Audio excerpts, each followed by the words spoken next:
føler bare sådan, at du ved sådan, når man er i gang, og man bare... Det handler ikke engang om, at jeg skal have det godt, og jeg skal komme, fordi jeg skal nok komme. Tro mig, jeg skal nok komme. Men det handler om at få kvinden til at komme i mindst 3, 4, 5 gange, inden jeg kommer, fordi det handler om at give en god oplevelse. Ja, jamen fortæl Albert. Jeg er klar til at svare på hvilket som helst spørgsmål. Giv den bare gas.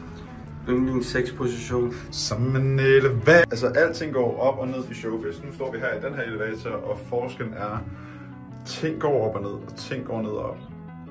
Hvilken verden vi lever i? Jeg synes bare, det altså, som sagt, altså jeg siger ikke, jeg siger ikke det her som en flex. Jeg synes bare, det er fucking vigtigt, at alle har en god oplevelse.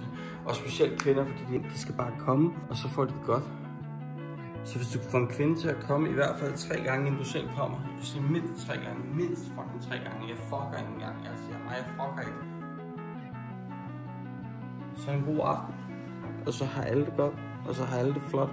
Og jeg elsker dig, din kvindekrop. Vi går på en højskole. Du skal lade være med at pille med her. Hvad vil du have pille med mig? Jeg er klar.